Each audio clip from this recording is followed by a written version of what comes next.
प्रिय विद्यार्थियों, पिछली बार हमने देखा था कि हम किस तरह से सममित टी जाल और सममित पाई जाल की लाक्षणिक प्रतिबाधाओं के मान निकालते हैं।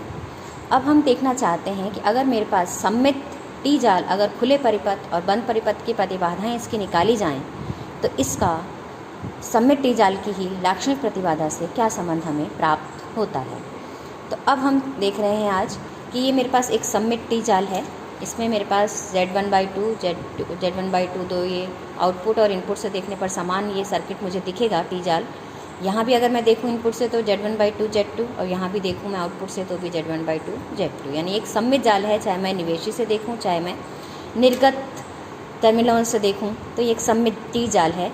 अब इस सममित टी जाल के लिए लाक्षणिक प्रतिबाधा को हमने पिछली बार डिफाइन किया था पिछले लेक्चर में कि आपके पास अगर मैंने यहाँ कोई एक प्रतिबाधा लगाई है, अगर वो लाक्षणिक प्रतिबाधा है तो वही समान प्रतिबाधा का मान इनपुट पर अपीयर होगा, वो उसकी लाक्षणिक प्रतिबाधा कहलाई थी और उसके लिए हमने मान निकाल लिए थे। आज हम देख रहे हैं कि मान लो ये जो सममित टी जाल है इसको मैंने मान लो कि खुले परिपथ में रखा है, और अगर खुले परिपथ में मैंने रखा है तब इसकी प्रतिबाधा का मान क्या होगा। अगर मैंने इस सममित टी जाल को बंद परिपथ में रखा है तो लघुपतित करके रखा है टर्मिनल 2 को, तब इस पर निवेश टर्मिनल प्रतिबाधा का मान क्या होगा।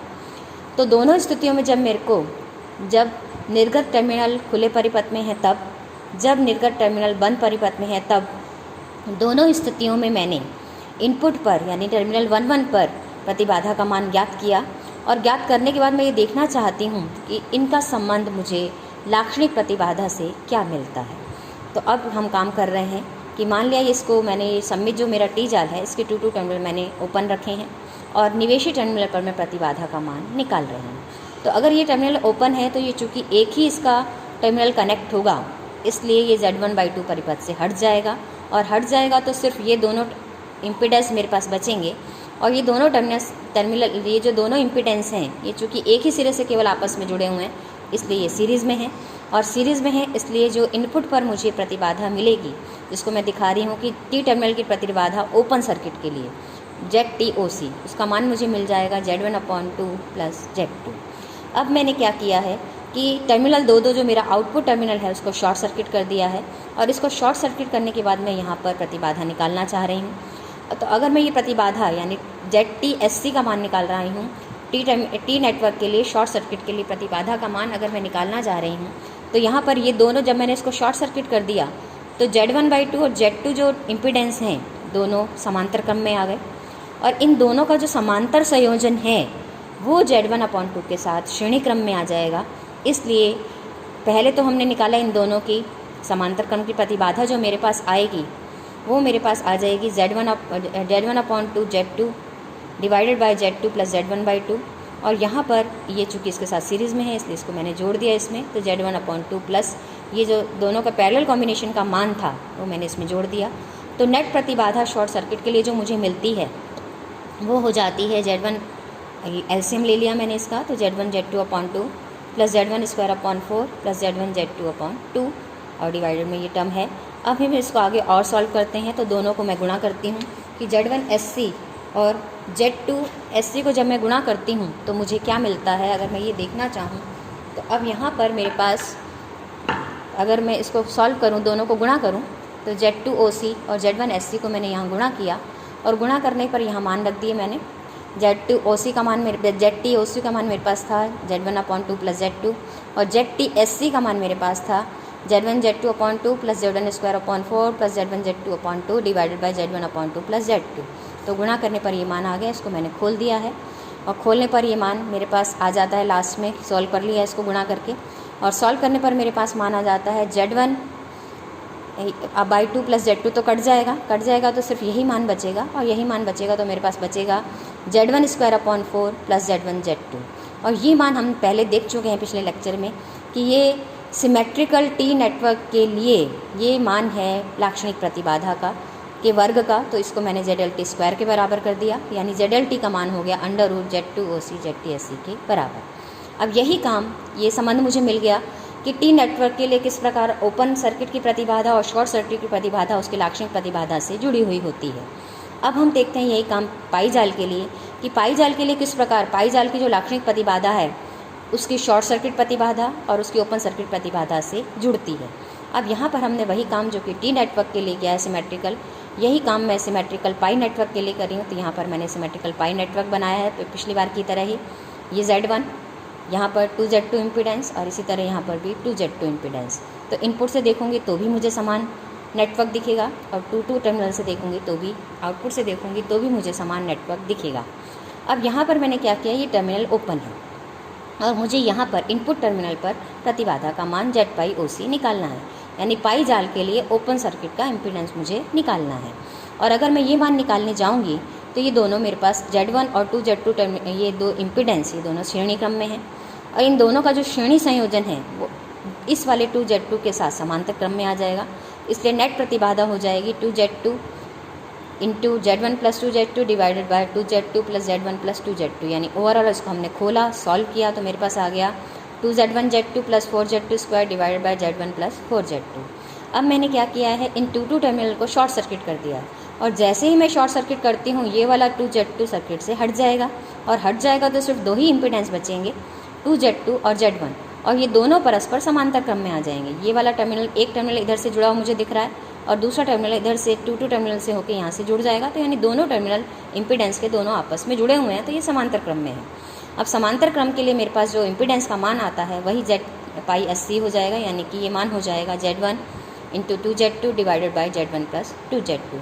अब इन दोनों को मैंने गुणा किया पहले की तरह कि Z पाई का जो सिमेट्रिकल पाई नेटवर्क के लिए जो ओपन सर्किट का मान है इम्पीडेंस का और जो शॉर्ट सर्किट का मान है, दोनों को मैंने गुणा कर दिया और गुणा करने पर इसको सॉल्व किया। सॉल्व करने पर मेरे पास आ जाता है ये कि 4Z1 Z2 का स्क्वायर Z1 प्लस 4Z2। अब इसको मैं चूँकि लाक्षणिक प्रतिबाधा से जोड़ना चाहती हूँ तो मैंने क्या किया है इसको, क्योंकि वो Z1 Z2 की फॉर्म में था इसलिए मैंने इसको क्या किया, ये यहाँ से Z1 से गुणा भी कर दिया, Z1 से भाग भी दे दिया। 4 यहाँ पर इसको 4 से डिवाइड कर दिया, 4 से डिवाइड कर दिया तो ये Z1/4 प्लस Z2 बन गया नीचे, और ऊपर नीचे के लिए मैंने ये Z1 Z2 स्क्वायर रह गया। मैंने क्या किया है, Z1 से ऊपर भी गुणा कर दिया, Z1 से नीचे भी गुणा कर दिया, तो ये बन गया Z1 Z2 का होल स्क्वायर, और ये मान इधर गुणा करने पर बन गया Z1/4 प्लस Z1 Z2। और ये मान मेरे पास मुझे पता है, पिछली बार हमने निकाला भी है कि ये सिमेट्रिकल पाई नेटवर्क के लिए लाक्षणिक प्रतिबाधा के वर्ग का मान है, यानी ZL पाई का स्क्वायर है। तो यहाँ पर मुझे लाक्षणिक प्रतिबाधा का जो मान मिला पाई सिमेट्रिकल पाई नेटवर्क के लिए वापस वही आया है कि ये रूट है किसका, स्क्वायर रूट है किसका, Z2OC और Z पाई अस्सी का। यही मान मुझे टी नेटवर्क के लिए भी मिला था। तो ये दोनों समान रिलेशन मुझे मिल रहे हैं कि एक जैसे ही तुल्य रिलेशन है कि जो लाक्षणिक प्रतिबाधा का मान है वो उस जाल के लिए ओपन सर्किटेड प्रतिबाधा और शॉर्ट सर्किटेड प्रतिबाधा का गुणनफल के अंडर रूट के बराबर होता है, वर्गमूल के बराबर होता है। तो ये मेरा था सिमेट्रिकल नेटवर्क, और इसी के साथ ही मेरा सर्किट एनालिसिस ख़त्म होता है अध्याय। अब सर्किट एनालिसिस चूँकि मेरा ख़त्म हुआ है इसलिए मैं इससे रिलेटेड कुछ एग्जांपल्स आज हम देखते हैं ताकि आपको इसके न्यूमेरिकल्स करने में आसानी रहे। तो सबसे पहला एक एग्जांपल मैं ले रही हूँ कि एक 4 टर्मिनल जाल मुझे दिया गया है। अब इस जाल के मुझे Z प्राचल निकालने हैं। अब इसके अगर मैं Z प्राचल निकालने जाऊँ तो Z प्राचल के मेरे पास समीकरण मुझे पता है कि V1 is equal to Z11 I1 plus Z12 I2, V2 is equal to Z21 I1 plus Z22 I2। और यहाँ मुझे अच्छे से पता है कि Z11 का मान तब आता है जब I2 0 हो, और क्या मुझे मान मिलता है V1/I1। Z12 का मान मिलता है मुझे V1/I2 जबकि I1 0 हो, और Z21 का मान मुझे तब मिलता है जब I2 0 हो, तब ये मान बराबर हो जाता है V2/I1 के। Z22 का मान अगर मैं निकालना चाहती हूँ तो मैं I1 0 रखूँगी, जब मैं I1 0 रखती हूँ तो ये मुझे मिल जाता है V2/I2, यानी ये है निवेशी प्रतिबाधा, खुले परिपथ की निवेशी प्रतिबाधा। ये खुले परिपथ की रिवर्स ट्रांसफ़र इम्पीडेंस है, ये भी खुले परिपथ का आपके पास फॉरवर्ड ट्रांसफ़र इम्पीडेंस है, ये खुले परिपथ का आउटपुट इम्पीडेंस है। तो ये सारे ही इम्पीडेंसेस मुझे यहाँ मिल रहे हैं, प्रतिबाधाएं हैं, और सारे ही खुले परिपथ की प्रतिबाधाएं हैं। ये सब हम पहले पूर्व में भी डिफ़ाइन कर चुके हैं। अब इस सर्किट के लिए मैं इनके मान निकालती हूँ। तो मैं क्या करूँ कि मुझे चाहिए V1/I1, और यहाँ से मुझे I2 भी हटाना है कि I2 को 0 रखना है। तो अब मैं ये 2 लूप मैंने मान लिए, ये एक लूप और ये दूसरा लूप। पहले लूप में मैं किरचॉफ का नियम लगाती हूँ, वोल्टा नियम। तो ये हो जाएगा I1 R1 plus I1 R3, और R3 में एक और धारा आ रही है I2, तो इसका ये हो जाएगा I2 R3 और एक और टर्म आएगी। तो ये मान हो गया मेरे पास कि V1 का मान किसके बराबर हो जाएगा, I1 R1 प्लस R3 और प्लस की I2 R3, यानी V1 is equal to I1 R1 plus R3 plus I2 R3। अब Z11 का मान निकालने के लिए मुझे I2 0 रखना है, तो इसमें मैंने इसको 0 कर दिया। तो V1 इसका मान क्या हो गया, I1 R1 प्लस R3। तो V1 अपॉन I1 मेरे पास आ गया R1 प्लस R3। तो R1 का मान है 1 ओम, R3 का मान है 2 ओम, तो ये हो गया 3 ओम के बराबर। अब मुझे सिमिलर यही कंडीशन निकालनी है। जब मुझे Z12 का मान निकालना है तो Z12 के मान के लिए मुझे I1 0 रखना है। तो इस समीकरण में मैं I1 0 रख देती हूँ। तो जब मैं I1 0 रखती हूँ तो Z12 चूँकि मेरा रेशो है किस किस का, V1 अपॉन I2 का, तो जब मैं यहाँ पर I1 को 0 रख देती हूँ तो मुझे V1 मिल जाता है I2 R3, यानी कि Z12 जो जिसका मान है V1 अपॉन I2 के बराबर वो R3 आ जाता है। और R3 के मेरे पास यहाँ पे मान 2 ओम है, इसलिए Z12 का मान मिल जाता है मुझे 2 ओम। अब मैं समीकरण लगाती हूँ क्योंकि बाकी दोनों मान जो मेरे निकलने हैं, पहले के जो दो जेड प्राचल 2 मुझे निकालने थे Z11 और Z12, पहले समीकरण से मेरे पास आ गए हैं। अब दूसरे समीकरण से मुझे दूसरे 2 प्राचल Z21 और Z22 निकालने हैं, तो मैं लूप 2 कंसीडर कर रही हूँ।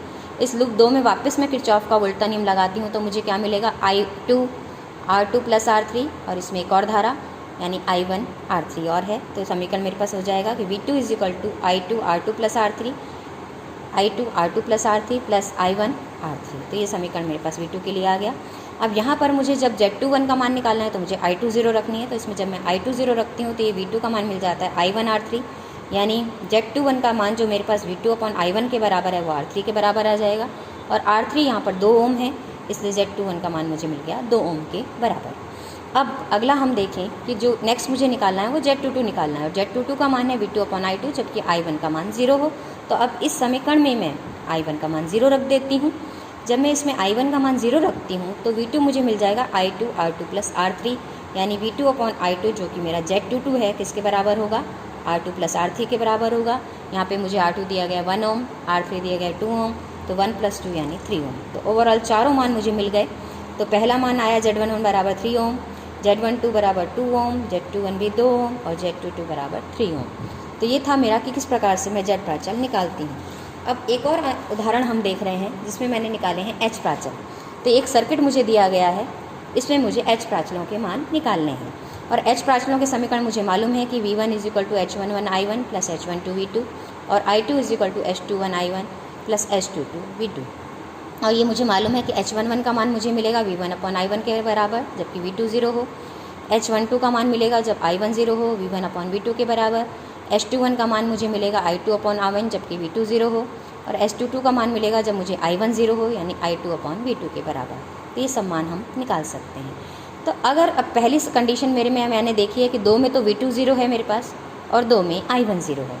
तो जब मैं V2 0 रखती हूँ, V2 0 होने का मतलब कि यहाँ पर ये शॉर्ट सर्किट हो गया है। तो शॉर्ट सर्किट होते ही मेरे पास परिपथ इस तरह से कन्वर्ट हो जाएगा कि R1 ये एक तरह से T नेटवर्क बन गया सिंपल, क्योंकि यहाँ पर ये वाला इम्पीडेंस शॉर्ट सर्किट होते ही R4 सर्किट से हट गया। और जब ये R4 सर्किट से हट गया है तब मेरे पास परिपथ ये बन गया है। तो अब मैं यहाँ इम्पीडेंस का मान आसानी से निकाल सकती हूँ इनपुट पर, जो कि H11 है। और यहाँ मुझे दिख रहा है इसके इम्पीडेंस निकालने के लिए कि ये दोनों पैरेलल में होंगे। तो पैरेलल कॉम्बिनेशन का मान R2 R3 upon R2 plus R3, और इसके साथ ये सीरीज़ में आ जाएगा, इसलिए R1 plus R2 R3 upon R2 plus R3। ये हो जाएगा इनपुट इम्पीडेंस का मान, जो कि V1 अपॉन I1 है, H11 है। तो यहाँ मान मैंने रख दिया R1 R2 R3 के लिए, तो मिल गया 40 मान था R1 का वो रख दिया, R2 का मान 10 था वो रख दिया, R3 का मान 50 है रख दिया हमने, सारा सॉल्व किया। और सॉल्व करने के बाद मुझे मान मिल जाता है H11 का 48.3 ओम्स। अब मुझे मान निकालना है H21 का, और H21 का मान मुझे तब मिलेगा जबकि V2 ही 0 हो, लेकिन मुझे रेशो चाहिए I2 अपॉन I1 का। तो I2 अपॉन I1 का रेशो निकालने के लिए मैं इसी के, क्योंकि V2 ही 0 है इसलिए मैं इसी के सेकंड लूप में जाती हूँ। और इसी के सेकंड लूप में जब मैं जाती हूँ तो मेरी समीकरण बन जाएगी किरचॉफ का वोल्टा नियम लगाने पर I2 R2 प्लस R3, इसमें एक और धारा आ रही है, plus I1 R3 is equal to 0। यानी कि मेरे पास जो ये मान आ जाएगा वो मान होगा मेरे पास कि I2 is equal to R2 plus R3 divided by, यहाँ पर मुझे जो मान मिलेगा यहाँ मैंने सॉल्व कर लिया। तो I2 का मान आ जाएगा माइनस का, तो सब जगह यहाँ पे मैं एक माइनस और लगा देती हूँ, तो ये मान मेरा माइनस का आएगा। तो यहाँ पर आपके पास ये चूँकि प्लस का साइन है ये इधर जाएगा तो ये माइनस का हो जाएगा। तो मुझे मान मिल जाएगा कि I2 बराबर minus I1 R3 divided bye R2 plus R3, या फिर H21 जो कि मेरे पास I2 अपॉन I1 के बराबर है, वो मान मेरा अब यहाँ माइनस का आएगा, क्योंकि I2 का मान मैंने रखा, तो ये हो जाएगा R3 divided bye R2 plus R3 into I1, और I1 से I1 कट जाएगा, तो ये सिर्फ मान बचेगा मेरे पास माइनस का R3 upon R2 plus R3। अब R3 का मान मेरे पास चूँकि 50 है, R2 का मान 10 है, R3 का मान वापस 50, तो इसको सॉल्व कर दिया तो माइनस 50 अपॉन 60 माइनस माइनस का 0.83। ध्यान रखें कि ये धारा का रेशो है, इसलिए कोई भी यूनिट इसकी नहीं होगी, धारा का अनुपात है, इसलिए इसकी कोई भी मात्रक हम यहाँ पर नहीं लिखेंगे। अब बाकी दो मुझे और H पैरामीटर निकालने हैं। तो पहला तो मेरा है V1 अपॉन V2, दूसरा है I2 अपॉन V2, यानी एडमिटेंस है। इसका मैं रिवर्स भी निकाल सकती हूँ कि मैं इम्पीडेंस निकाल ली हूँ, यानी 1 अपॉन H22 निकाल लूँ अगर, तो प्रतिबाधा हो जाएगी और वो V2 अपॉन I2 हो जाएगी। लेकिन ये दोनों मान मुझे तब निकालने हैं जबकि I1 का मान 0 है। जब I1 का मान 0 है, यहाँ पे कोई धारा नहीं आ रही है, तब उस स्थिति में ये सर्किट से, क्योंकि धारा नहीं है तो ये परिपथ से हट गया, तो परिपथ से हटेगा तो सिर्फ मेरे पास एक पाई सर्किट बच जाएगा। वो पाई सर्किट मैंने यहाँ बनाया है कि ये हो गया आपके पास R3, ये R2 और ये R4। अब इसको मैं कंसीडर करूँ तो दो नोड मुझे मिल रहे हैं। नोड ए पे मैंने क्या किया, क्योंकि इधर से कोई धारा नहीं आ रही है, तो यहाँ ये जो धारा आ रही है उसी को मैंने इस पाई सर्किट में डिवाइड किया है इस नोड पर, कि इस नोड में से I2 में से I धारा इधर चली गई है, तो इसमें बची हुई धारा जाएगी I2 माइनस I। अब इसको यही I धारा इसमें भी जाएगी, तो अब यहाँ पर I2 में भी सेम धारा जाएगी। अब यहाँ पर हम लगाते हैं नोड ए पर किरचॉफ का नियम लगाते हैं। अब इसमें नोड ए पर हमने ये काम कर लिया, धारा का डिवाइजन कर दिया। अब ये जो मेरे पास लूप बना है, इसको मैं लूप 3 कह दूँ, तो इस थर्ड लूप में नोड ए पर तो हमने धारा का डिवीज़न कर दिया है, धारा का विभाजन किया, विभाजन करेंगे हम, और लूप जो 3 है उसमें क्या लगाएंगे, KVL लगाएंगे। तो जब हम लूप 3 में KVL लगाएंगे, या हमने नोड ए पर तो धारा का विभाजन कर लिया, उसके बाद लूप 3 ये जो मैंने माना है इसमें हम किरचॉफ का नियम लगाते हैं, तो मुझे क्या मिलता है कि यहाँ से धारा जा रही है I, ये दोनों में जा रही है R2 प्लस R3, तो I R2 प्लस R3, और ये जो R4 में धारा नेट जा रही है वो है I2 माइनस I, लेकिन मेरी रेफरेंस धारा I की दिशा के ये विपरीत दिशा में आ रही है, इसलिए ये साइन हो गया माइनस का, तो ये minus I2 minus I R4 is equal to 0। अब मैंने I वाली टर्म को कंबाइन कर लिया, तो ये बन गया I R2 plus R3 plus R4, और I2 वाली टर्म अलग हो गई, ये minus I2 R4 is equal to 0, या फिर I2 R4 का मान मेरे पास आ गया I R2 plus R3 plus R4 के बराबर। अब यहाँ पर मैं V1 जानती हूँ, V1 होगा R3 के क्रॉस, और R3 के क्रॉस V1 हो जाएगा इसमें बहने वाली धारा और प्रतिरोध का गुणनफल, यानी कि V1 का मान हो जाएगा I R3। इसी तरह V2 जो मेज़र किया जा रहा है वो R4 के क्रॉस मेज़र किया जा रहा है, तो V2 का मान हो जाएगा इसमें बहने वाली धारा इंटू प्रतिरोध, और इसमें बहने वाली धारा I2 माइनस I R4 है। अब मुझे चूँकि चाहिए H21, तो मुझे I2 और I1 का रेशो चाहिए, मुझे चाहिए H12 में मुझे चाहिए V1 और V2 का रेशो जो कि H12 है, तो इन दोनों को मैंने आपस में डिवाइड किया। डिवाइड करने पर अब मुझे यहाँ पर I2 माइनस I भी I के टर्म्स में चाहिए, जो कि मुझे ऊपर वाली समीकरण से मिल भी रही है कि I2 माइनस I R4 का मान I R2 प्लस R3 के बराबर है, तो ये मान मैंने यहाँ रख दिया। तो यहाँ पर I से I कट गई, तो बच गया R3 upon R2 plus R3। तो अब R2 प्लस R3 का मान जब मैं रख देती हूँ, यानी 50 अपॉन 10 प्लस 50, तो ये वापस 50 अपॉन 60 यानी 0.83। अब यहाँ पर अगर मैं देखूँ तो ये वोल्टा का रेशो है, और वोल्टा का रेशो है इसलिए इस पर इसकी भी कोई भी यूनिट नहीं होगी। अब लास्ट मेरी जो टर्म बची वो है आपके पास H22, और H22 जो कि एडमिटेंस है वो मैं नहीं निकाल के यहाँ पर उसका उल्टा प्रतिबाधा मुझे निकालना आसान है, इसलिए 1 अपॉन H2 करके V2 अपॉन I2, जबकि I1 0 है, निर्गत प्रतिबाधा का मान मैं निकालती हूँ। तो यहाँ से अगर मैं ये सर्किट मेरा देखूँ तो यहाँ पर निर्गत प्रतिबाधा का जो मान मुझे मिलेगा उसके लिए अगर मैं देखूँ तो ये दोनों, ये जो सर्किट में यहाँ मुझे इम्पीडेंस का मान निकालना है, तो यहाँ ये दोनों श्रेणी क्रम में हैं, और इनका जो रिजल्टेंट आएगा वो R4 के साथ समांतर क्रम में होगा, इसलिए ये दोनों तो श्रेणी क्रम में R2 प्लस R3 वो मैंने लिख दिया, और इन दोनों का संयोजन R4 के साथ समांतर क्रम में है, इसलिए नेट मान हो जाएगा Z4 into R2 plus R3 divided by R4 plus R2 plus R3। अब ये मान सबके मैंने यहाँ रख दिए। R4 का मान 20 था वो रख दिया, R2 का मान 10 है वो रख दिया, R3 का मान 50 है, और रख के इन सबको सॉल्व किया तो मेरे पास मान आ जाता है 15 के बराबर। ये हो गया 15 ओम के बराबर, क्योंकि मैंने ये निकाला है इम्पीडेंस का मान। लेकिन मुझे चूँकि एडमिटेंस चाहिए, तो ये एडमिटेंस होगा इसका रिवर्स यानी 1/15 और 1/15 का अर्थात मतलब हो गया 0.067 मोल्स।